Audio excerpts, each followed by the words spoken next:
नमस्कार मंडळी, मी शौनक आणि स्वागत आहे तुमचं या यूट्यूब चॅनलमध्ये. तर मित्रांनो, आज आहे गौरी मातेचं विसर्जन आणि त्याचबरोबर गणपती बाप्पांचं पण विसर्जन आहे. 1.5 दिवसाचे गणपती गेले, 5 दिवसांचे गेले आणि आज जे जातील ते म्हणजे गौरी विसर्जनाबरोबर ज्या गणपतीचं विसर्जन होतं त्यांचे आज सगळ्यांचे विसर्जन आहेत. ठाण्यालाच इकडे घोडबंदर रोडलाच त्यांनी कृत्रिम तलाव केलेला आहे, तिथे जाऊन विसर्जन करणार आहोत. इन ऑल सकाळपासून दिवस थोडासा डल सुरू झालेला आहे, कारण गेले 5-6 दिवस एवढी पॉझिटिव्हिटी होती घरात, एवढी मजा येत होती, आरत्या करत होतो घरात आणि एक वेगळंच फन असतो. गणेशोत्सव म्हणजे एक वेगळीच मजा असते. तर ते आता संध्याकाळपासून कुठेतरी ते आता आम्ही मिस करणार आहोत सगळेच. But it's a part and parcel. म्हणून तर आपण म्हणतो ना, गणपती बाप्पा मोरया, पुढच्या वर्षी लवकर या. आणि गंमत माहिती आहे का, पुढच्या वर्षी 7 दिवसांचा गणपती आहे. म्हणजे ज्यांच्याकडे गौरी आहेत त्यांच्याकडे 7 दिवस आहेत. आणि एनिवेज आमची आरती वगैरे सगळे करून झाली आहे, सगळे आता जेवायला बसलेले आहेत. तर मी तुम्हाला नंतर दाखवतो. बाहेरचं आता सजावट थोडीशी बदललेली असते आमची. तर मग चला आता आपण जाऊया बाहेर, बघूया कशी काय वेगळी सजावट असते ती. गौरी माता आपल्याकडे 3 दिवसांसाठी येतात. पहिला दिवस गौरी आवाहनाचा, दुसरा गौरी पूजनाचा आणि तिसरा गौरी विसर्जनाचा. गौरी विसर्जनाच्या दिवशी आम्ही मुरड कानोले आणि दही भाताचा असं नैवेद्य दाखवतो. मुरड कानोले बनवण्यासाठी वेगळी रेसिपी काही नाही आहे. गव्हाचं पीठ आणि गूळ याच्यापासून हे कानोले बनवले जातात.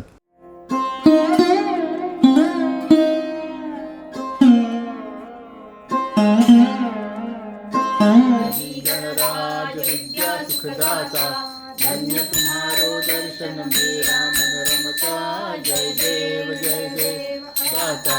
धन्य तुम्हारो दर्शन मेरा मन रमता, जय रमेशजी कविता झाला कष्टी शशी सरसला वदन पूजन आम्ही नमितो तव चरण, आम्ही नमितो तव चरण.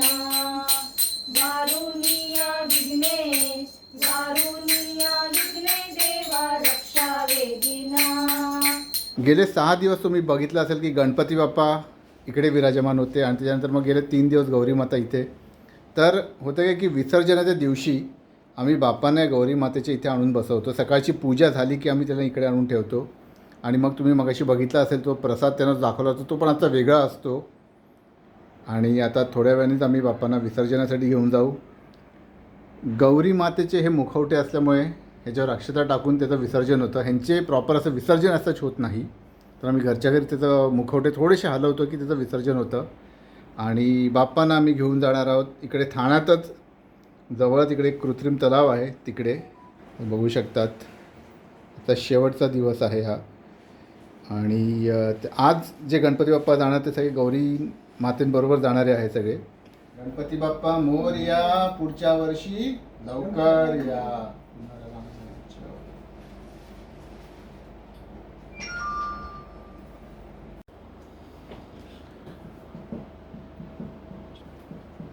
आणि शिल्पा ते असं धरायचं आणि हलवायचं. चुबूट काढा म्हणजे तुम्हाला त्या उचललं, थोडंसं उचलायचं आणि हलवायचं.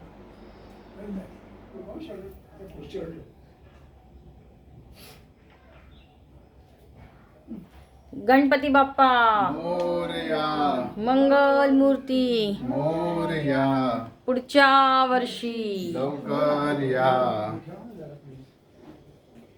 मोरया, मंगलमूर्ती मोरया, बाप्पा बाप्पा मोरया, मंगलमूर्ती मोरया. पुढच्या वर्षी लवकर या.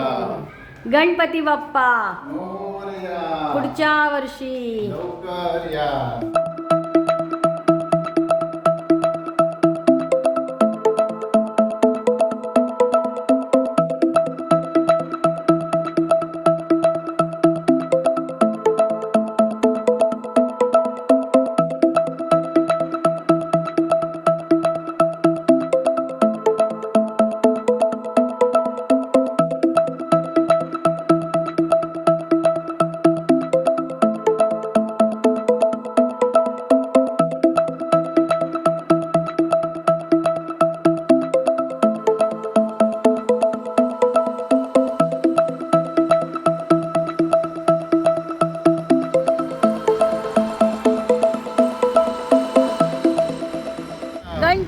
चालले गावाला चैन पडेना आम्हाला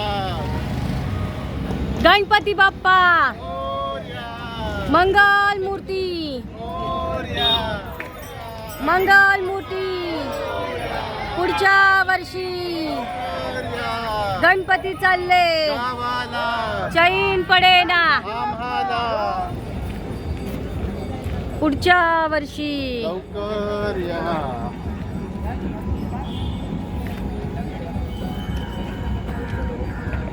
गणपती बाप्पा बाप्पा मोरया गणपती बाप्पा मोरया गणपती बाप्पा मोरया मंगल मूर्ती मोरया पुढच्या वर्षी लवकर या. तर इकडे आम्ही आलो होतो बाप्पांचं विसर्जनासाठी आणि तुम्ही इकडे बघू शकतात व्यवस्थित त्यांनी अरेंजमेंट्स केलेले आहेत पंडाल टाकलेला आहे रोज बाप्पा चालला आहे विसर्जनाला गणपती बाप्पा मोरया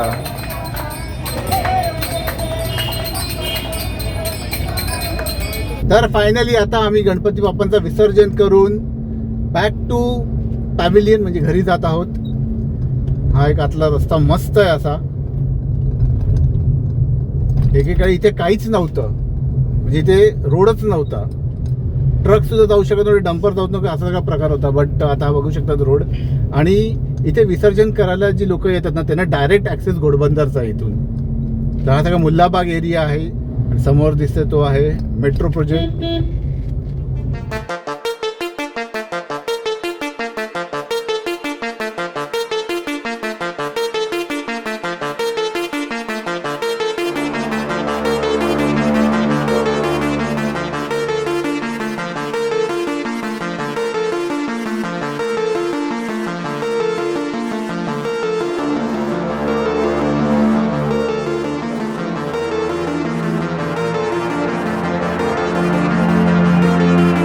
तर मित्रांनो फायनली आम्ही बाप्पांचं विसर्जन करून घरी आलो आणि आता सगळी बाहेर आवरावर चालू आहे कारण गौरी मातेचं आम्ही असं प्रॉपर विसर्जन करत नाही तर जस्ट तुम्ही बघितलं असेल आम्ही मुखवटे हलवले तर आमच्यासाठी विसर्जन झालं आहे आणि तसंच आता सगळी आवरावर झाल्यानंतर पूर्ण परत back to the same routine आम्ही जाऊ बट एनिविच वेज हे जे 6 दिवस होते त्याचे मेमरीज खूप चांगले आहेत आणि पुढच्या वर्षीपर्यंत आम्ही हे मेमरीज घेऊन जाणार म्हणूनच म्हणतो ना आपण गणपती बाप्पा मोरया मंगलमूर्ती मोरया पुढच्या वर्षी लवकर आणि पुढच्या वर्षी बाप्पा येणार आहेत आमच्याकडे 7 दिवसांसाठी म्हणजे ज्यांच्याकडे गौरी आहेत आणि गौरीबरोबर त्यांचं विसर्जन होतं ते गणपती 7 दिवसांसाठी आहेत तर मग आता खूप वेगळंच इमोशन्स आहेत म्हणजे आम्ही तिकडे बघितलं सगळेच लोक असे गणपती बाप्पा मोरया जयघोष होता पण कुठेतरी आतमध्ये ती एक काय म्हणतात एकदम अशी हार्ड फिलिंग अशी असते की अरे यार चालले परत बाप्पा बट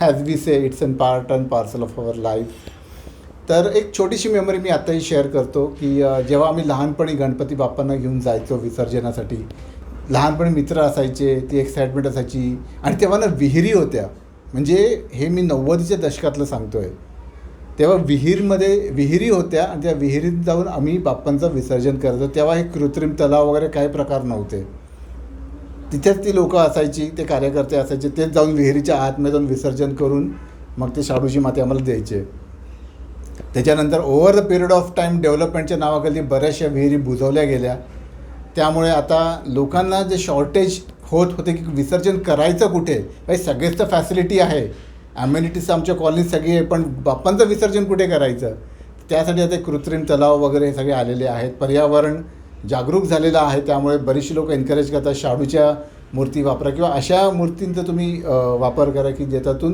पर्यावरण खराब नाही होणार तर हे माझंही म्हणणं आहे आम्ही पण गेले अनेक वर्ष शाडूचीच मूर्ती घरी घेऊन येतो त्यामुळे विसर्जन केल्यानंतरही आम्ही कुठे पर्यावरणात त्याचा धक्का देत नाही आणि हा जो शाडू ती लोकं जमा करतात ते परत जाऊन ते कारखान्यात देतात आणि तिथून पुन्हा एकदा गणपती घडवले जातात तर हा एक सायकल ही कंटिन्यू ठेवा तर मग चला आता हा व्लॉग पण मी इकडेच थांबवतो तुम्हाला आवडला असेल तर लाईक शेअर सबस्क्राईब करायला विसरू नका आणि पुन्हा एकदा गणपती बाप्पा मोरया मंगलमूर्ती मोरया पुढच्या वर्षी लवकर या गौरी माता की जय अंबे माता की जय बाय बाय